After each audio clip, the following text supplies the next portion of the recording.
பிரஜைகள் முன்னணியின் செயலாளர் நாயகமும் முன்னாள் பாராளுமன்ற உறுப்பினருமான ஜெய் ஸ்ரீரங்கா நுவர்லியா மாகஸ்தோட்டியில் நேற்று நடைபெற்ற மக்கள் சந்திப்பு ஒன்றில் கலந்து கொண்டார். இதன்போது பிரஜைகள் முன்னணி சார்பில் போட்டியிடும் பெண் வேட்பாளர்களுக்கு ஆதரவு தெரிவிக்கும் வகையில் மாவட்டத்தில் பல்வேறு பகுதிகளில் இருந்தும் பொதுமக்கள் வருகை தந்திருந்தனர். கலாச்சார மண்டபத்தை போட்டு காப்பேட் ரோட்டை போட்டு இந்த எனக்கு வர ஆதரவாளர்கள் இவருக்கு போடுங்கன்னு சொல்லுவாங்க. நீங்க கனவு கண்டிருப்பீங்களா? இல்ல சொல்லுங்க, கனவு கண்டிருப்பீங்களா? நீங்கள் இவ்வளவு வேலை திட்டங்களை செய்து போட்டு நானே கேட்கறத கண்டிருப்பீங்க.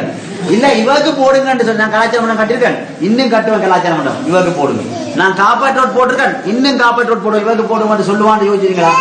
வங்காசர் இதெல்லாம் செய்யறது தான் வாரத்துக்கு தானே யோசிச்சிருப்பீங்க. இந்த பிள்ளைகள் லயத்தில் இருக்க மாத்தோணும் என்றால் 11 பெண்கள்ல நாங்க 5 பேரை பாராளுமன்றம் அனுப்பணும், அனுப்பலாம். 2,50,000 வாக்கு பெண்கள்ட வாக்கு இருக்கு.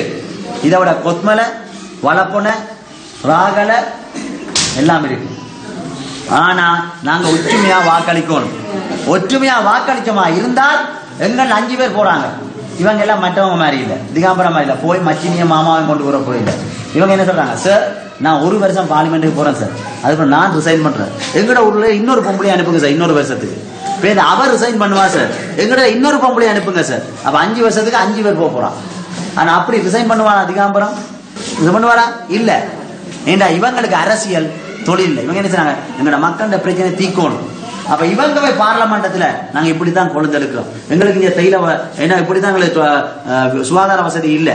ஆகஸ்ட் மாதம் 14 பாருங்க இவங்க கொழுந்தெடுத்துட்டு அடுத்தனா போவாங்க. யார்கிட்டயாவது நான் கேட்டேன், என்ன கட்சி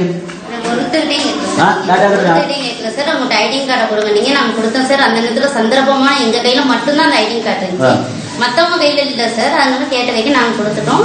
நீங்க அதை சைன் பண்ணி எங்களை கூட்டிட்டு போனீங்க கச்சேரிக்கு. அங்க எங்களுக்கு பதிவு பண்ணி ரெஜிஸ்டர் பண்ணி திருப்பி எங்களை கொண்டாந்து எங்களை மாகாணத்தை விட்டுட்டு போனீங்க.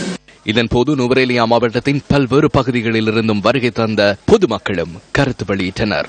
தொழிலாளர்களை பொறுத்த வரைக்கும் நாங்க எவ்வளவு கஷ்டப்படுறோங்கிறத எல்லாருக்கும் தெரியும். அதனால அவங்க போய் அங்க கதைச்சாங்கன்னா அவங்களுக்கு அது அருமை தெரியும். அதனால நாங்க பெண்கள் அனுப்புறதுல நாங்க முன்னுரிமை கொடுக்கிறோம். பெண்கள் முற்காலத்திலிருந்து படிச்சிருந்தாலும் கூட ஒரு பின்தங்கிய நிலையில தான் காணப்படுறாங்க. ஆனா மலையகத்துல பார்த்தா ஆகவும் ஆண்களை விட பெண்கள் முன்னுக்கு நிக்கிறதுல பின்தங்கிய நிலையில தான் காணப்படுறாங்க. பாராளுமன்றத்துக்கு பெண்கள் ஒரு ஆள் சரி போனா அவங்களோட பிரச்சனைகளை தீர்க்க முடியும். அது மட்டுமில்ல, மலையகத்துல எவ்வளவோ பிரச்சனைகள் இருக்கு. கல்வி சார்பாகவும் சரி, தொழில் சார்பாகவும் சரி நிறைய பிரச்சனைகள் காணப்படுது. அந்த பிரச்சனைகள் சார்பா பெண்கள் முன்னுக்கு நின்று எதையும் செஞ்சாங்கன்னு சொன்னா அது வெற்றி அடையும். பெண்கள் இதுக்கு முன்னுரிமை கொடுத்தாங்கன்னு சொன்னா மலையகத்துக்கு ஒரு பெருமை. இது எல்லா சார்பிலையும் எல்லா துறையும் ஒரு வளர்ச்சி அடையக்கூடிய நிலை காணும். இவ்வளவு போராடி எங்களை யாராவது ஒரு ஆளை சரி நாங்க ஒரு பெண்மணியை சரி அனுப்பணும் அப்படிங்கிற ஒரு வைராக்கியம் தான் எங்கிட்ட இருக்கு. இதை கேட்டு இந்த நியூஸை நாங்க பார்த்துதான் அங்குராங்கத்த பிரதேசத்துல இருந்து நான் ஒரு பின்தாங்கிய பிரதேசத்துல உள்ள ஒரு எத்தனை அரசியல்வாதிகிட்ட போயிட்டு எங்களை பின்தள்ளி எங்களுக்கு ஒரு பாடசாலை இல்ல, போக்குவரத்து வசதி இல்ல. எங்க இந்த பிரஜைகள் முன்னணியில கொண்டு வந்த தொழிற்சங்க ரீதியாக எங்க தலைவர் கூட சொன்னாரு, ரங்காசர் 11 பேரை நிப்பாட்டி இருக்காராம். அந்த 11 பேர்த்துல நம்ம யாராவது ஒரு ஆளை என்ன சரி செஞ்சு ஒரு ஆளை நம்ம அனுப்ப பார்ப்போம். நம்ம கஷ்டப்பட்டு ஒரு ஆள் அனுப்போம், நம்மளோட பிரச்சனை பேசி. ஏன்னா லயத்துல இருந்ததுக்கு ரங்கசேரி சொல்லும் போது ஆறுமுகத்தம்மா அவர்களுக்கும் தெரியாது, முத்துசிவலிங்கம் அவர்களுக்கும் தெரியாது, ராதாகிருஷ்ணன் அவர்களுக்கும் தெரியாது, ரஞ்சித் தந்தம்மா அவர்களுக்கும் தெரியாது, ராஜ்கிர யாருக்குமே தெரியாது. ஏன்னா ஒரு மலையத்துல வாழ்ந்து மலையத்துல பிறந்து லயத்துல வாழ்ந்த அந்த 8 அடி காமராஜ வாழ்ந்த ஒரு மனுஷனுக்கு ஒரு பெண்மணிக்கு தான் தெரியும் எங்க உடம்புல ஒரு சக்தி இருக்க தெரியும்.